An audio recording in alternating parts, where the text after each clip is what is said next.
Welcome back, my friends. Thank you so much for tuning in. This is Silver Slayer, so let's talk silver. Wall Street Silver changed silver forever. Everyone just thinks of them as this group of people that came over from GameStop and tried to squeeze the price from, $27 to $2,700, and they failed and they all vanished, and most of the silver they were purchasing was digital because they aren't true stackers. But the thing is that all the people that said that were the ones that never actually went on Wall Street Silver to see what they were about. See, I try to come unbiasedly when I look at any type of news, any situation, before I just make a judgment, especially, when you're talking about something that gains so much popularity and there's a lot of controversy on the silver squeeze as they're doing it for the wrong reasons, yada, yada, yada. I still know a lot of stacking channels that give me a lot of hate for mentioning that this was a great thing to happen. Regardless of why they're doing it, is irrelevant because they have brought so many new stackers onto the scene, saving people's lives. We're talking about financial security. Regardless of why they started is irrelevant. Spreading awareness of the corrupt financial system, putting billboards on highway signs, telling people that we are screwed. Put your money into silver. I mean, and even when I tried to do that silver squeeze type thing as that National Go Stack Silver Day to spread awareness, there were some channels that tried to make me look like the most evil person in the world, all because I'm trying to put together a national silver stacking holiday. But I'm so bad for that, right? I'm so evil for that, right? And they put me in the same category as this subreddit. But these are just a group of stackers like you and I. The whole point for my channel is to spread awareness and get as many people stacking as I can. If I could reach that person that's never invested a single dollar in their entire life, then my job is done. So it's so separated when people try to put a certain group into a category, right? That's defeating the entire purpose. I hate that. I hate that.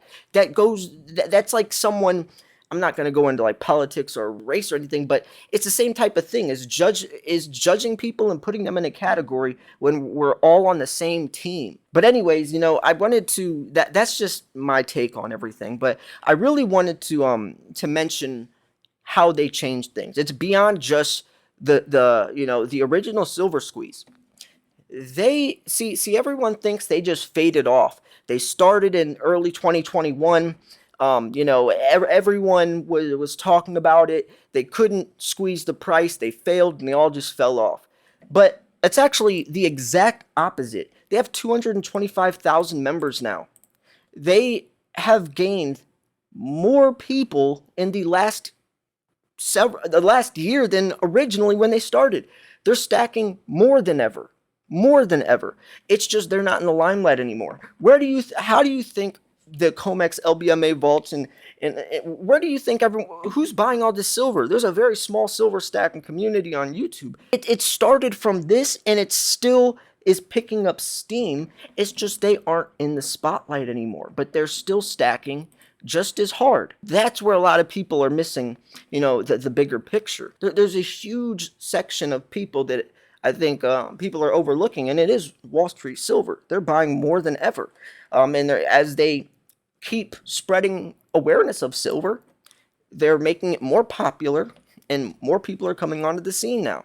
And I don't know why that's a bad thing in your or in some people's eyes, but it's a great thing in my opinion, right? I'm not thinking selfishly as, oh, they're buying up all the silver, I want more, or they're pushing the premiums. They're not pushing the premiums up. Hopefully people understand. That was one of the biggest reasons why people didn't like Wall Street Silvers. These guys are pushing the premiums up and they're so high. It wasn't from them. I hope now people understand it was because there's a shortage, but it wasn't strictly because of Wall Street Silver. That was inevitable, right? It was inevitable. And it just so happened to be around the pandemic. So if you want to try to label or put a stigma on a group of people when there's a completely different reason that's much bigger than just this subreddit, then, I don't know what to tell you. I'm trying to defend and stick up for them because I hate when people join together, ally together, join forces, and try to dump on another group of people when they have the wrong perception of that group, right? I hate that more than ever, especially when we're all stacking silver. Even on their YouTube channel, constantly interviewing David Morgan, interviewing big names, and it's a great thing. But even more so into my point, not just, talking about the pros of this subreddit. Right now, we're in a very interesting time. People more than ever are looking into other alternatives beyond the dollar. I mean, I think now more than ever, people are susceptible to saying, what is precious metals about? Because before they hear precious metals, they think of like the rebellious guys, the tinfoil hatters, or the preppers. But that's not the case anymore. And I think this is a perfect time for people to actually take interest, or maybe even the ones that were on the fence to jump the gun, right? Because I don't see I don't see how the feds they can keep up this facade for too much longer. Especially, I mean, and we could go into, and actually they're doing a live premiere right or soon. I think 3 p. Hold on, let me see. Yeah, they're doing a live premiere. Yeah, 3 p.m. Eastern. Has the Great Depression become? Gold and silver go lower, right? See, even if prices go lower, that doesn't mean that silver's failing. Is the dollar going to survive forever?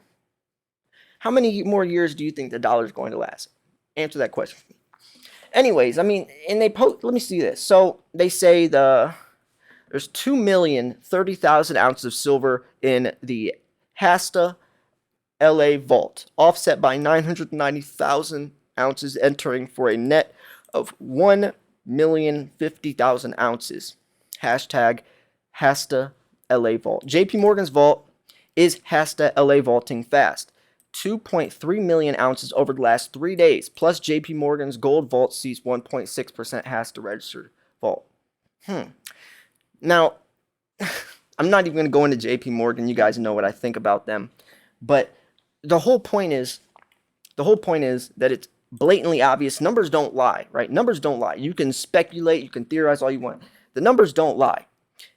Silver is being bought up, and there's a reason for that. It's not just, randomly everyone just starts to buy silver. It's because it's clicking for people, and it's not just going to go away, right? It's only going to get worse. More people, and I mean, in my opinion, better, because that means that more people are starting to get the picture and see the corrupt financial system.